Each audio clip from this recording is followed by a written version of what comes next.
Welcome to the Oracle Card Creation Summit. I'm your host, Larissa Russell, and I have with me Andrea Gomoll. So welcome, Andrea. Thank you so much. I'm really excited and happy to be here. So thank you for inviting me. I'm really excited too. I have to say, I have your deck and I love it. I loved watching the process of you creating it and how you shared that. And I love it. So I just thank you for that. So for anyone who doesn't know you, can you share a little bit about yourself? Yeah, sure. Well, I'm Andrea Gomoll. I'm a mixed media and watercolor artist from Berlin, Germany. Well, actually not from Berlin, but very close to Berlin. We are living in the green belt of the big city, which is wonderful because I'm a nature girl. I love spending time outside in nature, connecting to nature. So it is perfect for me not to live in a big city, but in the countryside, but close to a big city. Yeah, I'm an artist. I'm working as an artist for quite a few years now. I'm creating whimsical, playful, colorful paintings, watercolor paintings, mixed media paintings. That's my style, but also paintings with like a spiritual influence, because that's another passion of mine. And I always kind of love to bring the different things that are important to me together under one umbrella.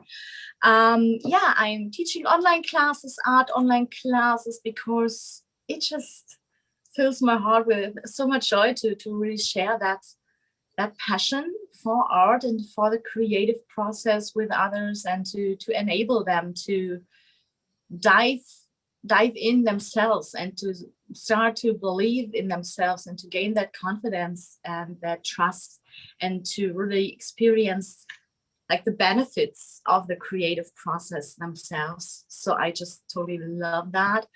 Yeah, and I have a couple of products that you can find online, like different printables and coloring pages and stuff. And yeah, I am a huge oracle and tarot deck lover and collector.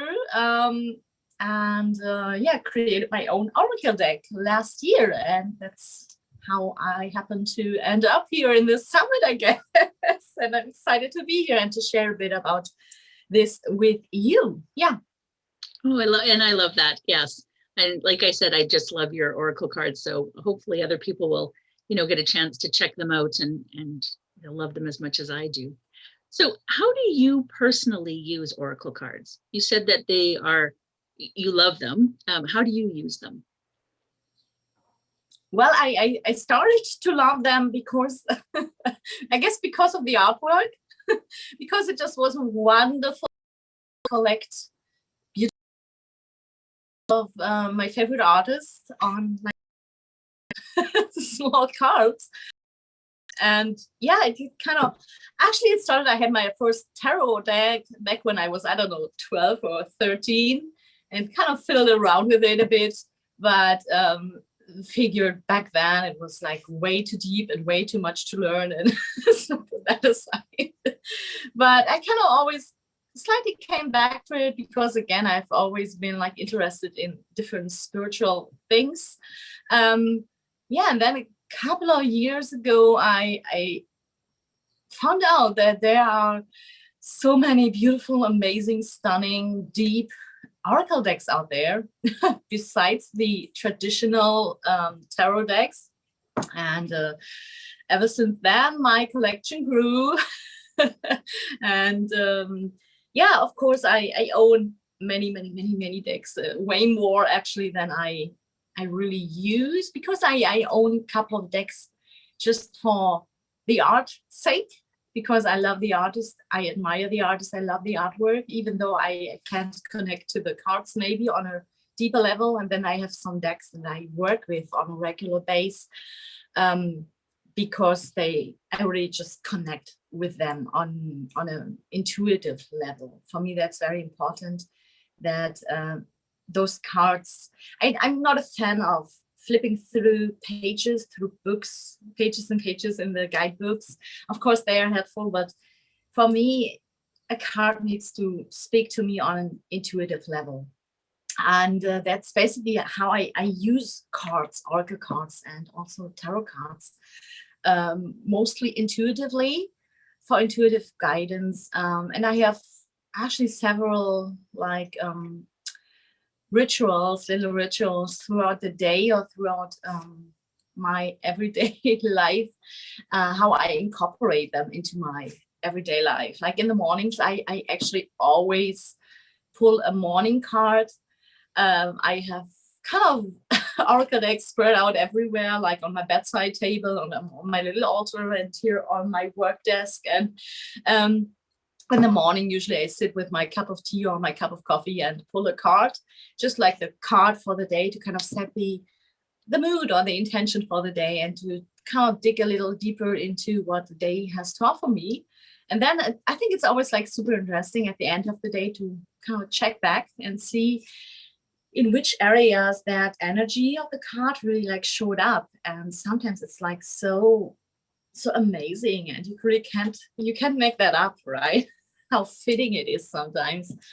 And yeah, for me, I basically use them for intuitive guidance, and also to kind of inspire a creative process for me. Sometimes they inspire a painting, a drawing even. And I totally love to use them for art journaling and for journaling in general, for writing, like digging a little deeper into that energy. What does a card tell me on a personal level? What does a card kind of bring up inside of me? So for me, cards, they can really bring up a lot of deep soul work, and I love to integrate that into my art and into my journaling. So those are actually basically the two main ways on how I use cards. I'm not using them for like telling the future of stuff, what some people think like, oh, it's like, no, for me it has nothing to do with like fortune telling what the future brings, because that's for me a whole different story. But it definitely can help me to set the energy for today, just for that moment, and that will kind of lead to the future, right? So I'm actually have an influence on my own future. Yeah. So yeah, I guess that's the main way on how I connect with the oracle and the tarot cards. There are different other ways, but I think that sums it up pretty good in a nutshell. And I love that. And I think it's really important what you said about checking in at the end of the day. We often don't do that, right? Like we'll pull a card for the day and we're like, okay, that's the intention for the day. And then we don't check in later. So I really like that reminder there to sort of check in and see how it fit into your day. Another thing that I love to do, which is a good thing to always kind of check back throughout the day, is to just take a picture of when I pull the card. I take a picture with my phone and have it set as the lock screen.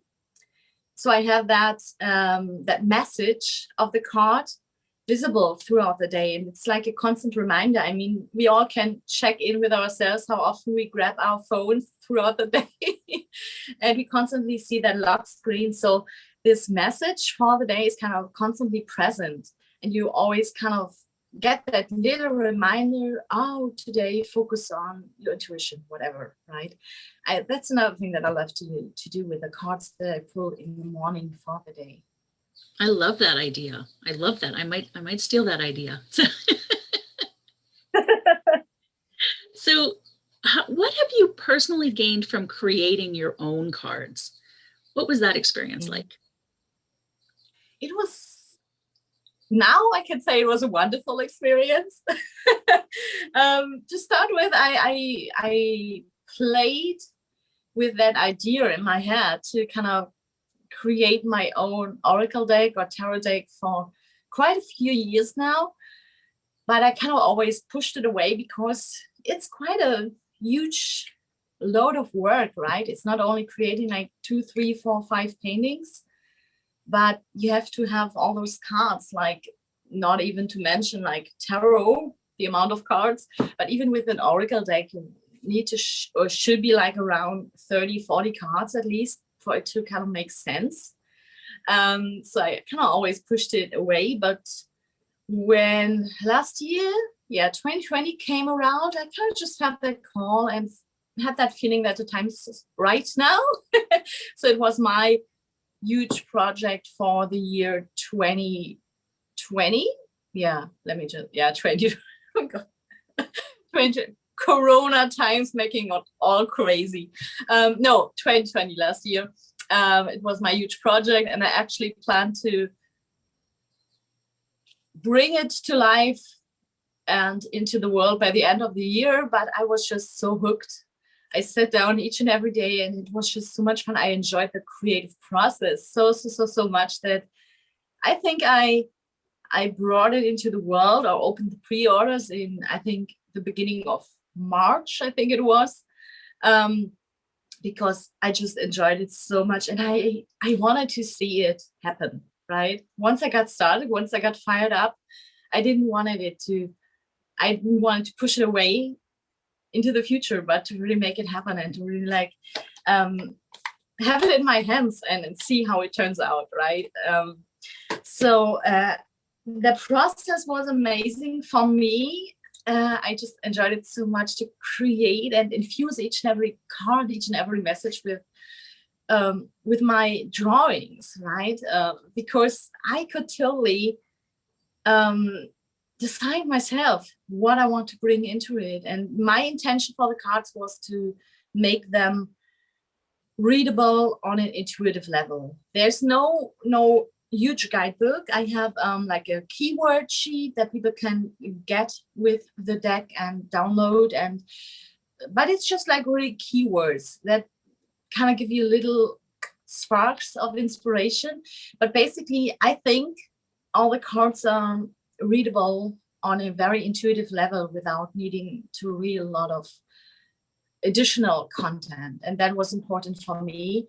And I also connected with the Oracle and spiritual community so in such a wonderful way, because of the Oracle deck. Because in the beginning, when I started the Oracle deck, I wasn't even sure if it speaks to my people, because my people, I knew they are art people. They are people who love art. They are people who love to make art.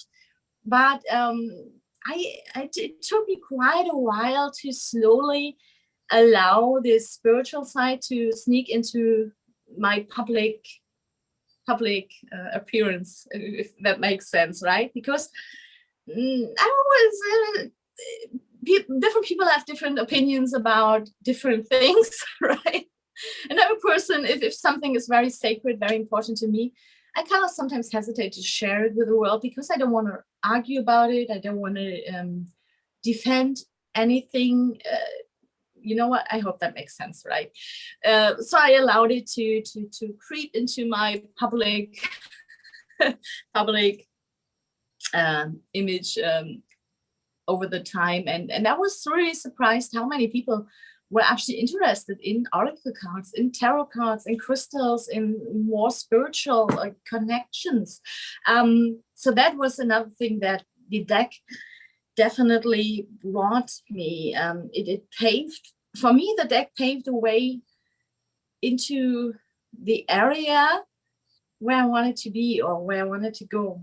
I hope that makes sense, to really bring that connection between art and spirituality into being. So that was another thing that the deck definitely brought me, that connection to my peeps. So that's just wonderful. And there's so many more things. So I would always suggest, if you play with the idea of making your own oracle deck just for yourself, or maybe even to share it with the world, go for it. It's just so much fun. And of course, there are so many oracle decks out there already, and you might think like, why should the world isn't waiting for mine? But there's always your space, and there's always more space for what you want to share with the world. So do it if that's something that you kind of push away for years. Don't push it away for any more years. Just do it. It's just so much fun, and it's very, very rewarding to hold your own card deck in your hands in the end. So it's all worth the work. I so love that because, you know, we sometimes we're a little afraid or we think there's no space for us. But as someone who owns, I don't own hundreds. I know some people who own hundreds of decks, but I do own, now I'm getting close to like 50-ish decks. So I have to say, there's always space for more. There's always space. That's an actual thing. So, Definitely. yeah. So what are you sharing with us today? We will, I will share actually a lesson with you about creating your own like personal connection oracle card deck, which is not meant to be like published in the end, but it's meant just for you, because besides the oracle deck that I created to be published, I loved to create my own personal oracle decks. For many years, I created a chakra color or chakra energy deck for me. I created a witch's rune deck just for me, a Nordic rune deck just for me, because I think if you create an oracle deck yourself, you just kind of infuse it with your own personal energy and with so much more meaning, way more meaning than any purchased deck could hold for you, right? And I just totally love that, because you already spend so much time with the energy of each card while you're creating it, actually, so that afterwards, when you work with the cards and you pull a card, it just holds so much more like of a message for you, right? And you can read it totally intuitively. And what another thing that I love about this, and that I will mention, is that you can constantly add to the deck. It's never finished. You can always add another level, another layer, another energy, another word to the deck, another card to the deck. So it's an ever growing like project. That's another thing that I truly love. And you can just use any type of media that you enjoy. Another thing that I love, and I think that even adds another layer of personal connection, is if you work with your own photographs, right? So we will do a bit of collage work as well, a bit of watercolor work, and I will just share a couple of my favorite techniques to create your own personal connection oracle cards. So I hope you will enjoy that.